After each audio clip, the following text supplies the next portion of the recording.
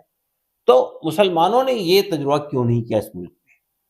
مسلمان کیوں نہیں اپنے ایجنڈے کے تحت میں، ہمارا بھی ایک خواب ہے اس ملک کے تعلق سے، ہم بھی اس ملک کے اس کے ڈیولپمنٹ کے بارے میں سوچتے ہیں، یہاں کے عام انسانوں کے بارے میں سوچتے ہیں، یہاں کے بنیادی سوالات کے بارے میں سوچتے ہیں، یہاں کی پالیسی سازی میں ہمارا رول ہونا چاہیے، یہاں کے فیصلوں میں ہمارا رول ہونا چاہیے۔ یہ جو ہے آزادی کے بعد، یعنی ملک جب آزاد ہوا اور تقسیم ہوا، تو مسلمانوں نے پاکستان بننے کا جوا اپنے سر پہ لے لیا ہندوستان، اور انہوں نے کہا جو سیاسی پارٹیاں یہاں موجود ہیں بس ہم ان کا ووٹ بینک رہیں گے۔ جمعیت علماء نے پارٹیشن کے فوراً بعد یہ کہہ دیا تھا کہ ہماری پارٹی اب کانگریس پارٹی ہے، اور کانگریس کے علاوہ کسی اور پارٹی کی ہم کو ضرورت نہیں ہے۔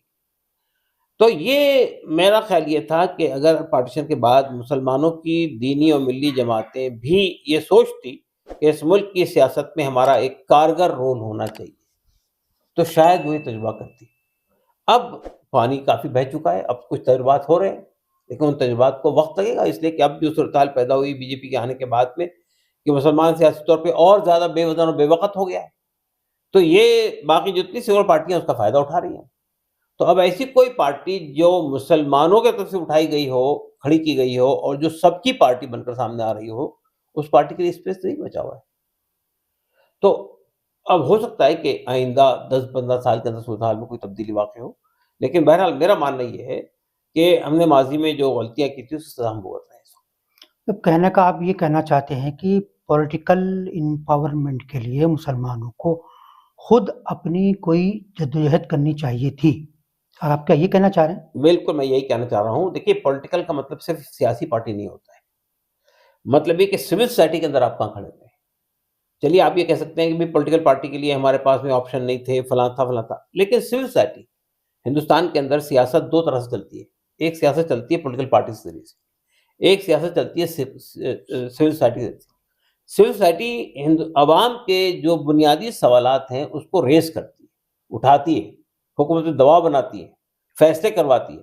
پچھلی بار آپ جب دیکھیں گے جب منموہن سنگھ کی سرکار تھی تو اس نے 5 بڑے فیصلے کیے تھے، لیکن فیصلے ضرور اس نے کیے تھے، لیکن وہ فیصلوں کے لیے دباؤ بنایا تھا، ماحول کریٹ کیا تھا سول سوسائٹی میں. سول سوسائٹی کے اندر بڑے بڑے نام آپ کو نظر آئیں گے، لیکن ایک بھی مسلم نام نہیں آئے. تو چلیے آپ کہہ سکتے ہیں کہ بھئی ہم سیاسی پارٹی بنانے کی پوزیشن میں نہیں تھے یا مختلف وجوہات تھی، لیکن سول سوسائٹی میں کیوں نہیں تھے آپ؟ عام انسانی سماج کے مسائل کو لے کے آپ کھڑے کیوں نہیں ہوئے؟ غربت ہے، بے روزگاری ہے، کسانوں کے مسائل ہیں، یہ مسائل آپ کے مسائل کیوں نہیں بنے؟ ہمارے صرف وہی مسائل رہے ہیں کہ بھئی ہماری زبان، ہمارا پسند اللہ، ہمارے مدارس، ہمارے اصلی تعلیمی ادارے. تو اپنے دفاع کے لیے ہی آپ کھڑے ہوئے ہمیشہ. مطلب ڈیمانڈ پالیٹکس رہی ہے بس. ہم مطالباتی سیاست رہی ہے.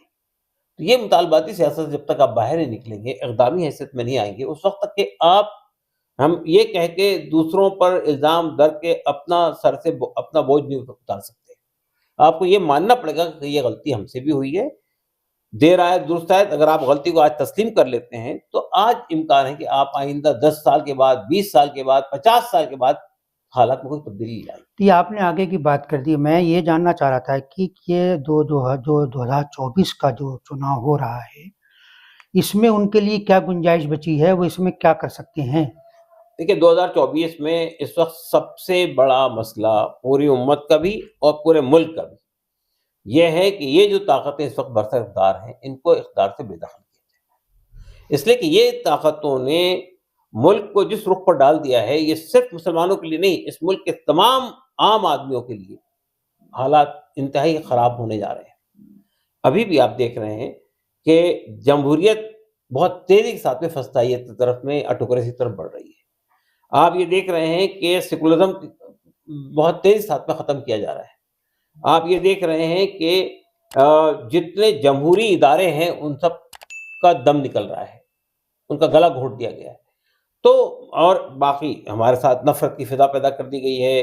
آپس میں طالب علم کی جو گنجائشیں تھی وہ ختم ہوتی جا رہی ہیں. تو یہ جو صورتحال ہے، یہ صورتحال بہت ہی خطرناک رخ اختیار کر چکی ہے. اگر اس کو بچانے کے لیے ہم لوگ سامنے نہیں آتے، اس وقت ہمارے سامنے ایک ماتر راستہ ہے کہ ہمیں ان طاقتوں کو اقتدار سے بے دخل کرنا ہے جنہوں نے ملک کے حالات کو انتہائی نازک موڑ پہ لا کھڑا کیا ہے. اگر ہم نے اس وقت میں اس کو بدلنے کی کوشش نہیں کی تو ہمیں اندیشہ ہے کہ آئندہ آپ جو بات آج ہم کر پا رہے ہیں یہ بھی شاید کرنے کی کوشش نہیں. مطلب آپ پھر وہی بات کہہ رہے ہیں کہ جو بی جے پی کو ہرائے اس کو جتاؤ، یہ نعرہ جو آپ 30 سال سے لگا رہے ہیں. میں یہ اس لیے کہہ رہا ہوں آپ سے کہ آپ کے سامنے انٹرم راستہ کیا ہے اور لانگ ٹرم کیا راستہ ہے. میں نے لانگ ٹرم راستے کی بات پہلے آپ سامنے رکھی اور یہ انٹرم راستہ ہے. یہ انٹرم راستہ 30 سال سے ہے. دیکھیے بی جے پی کو ہرائے اس کو جتاؤ. ہاں، لیکن ابھی بھی آپ لوگ یہی تو کہتے آ رہے ہیں. نہیں، یہ تو اور یہاں تک پہنچا دیا اس کو.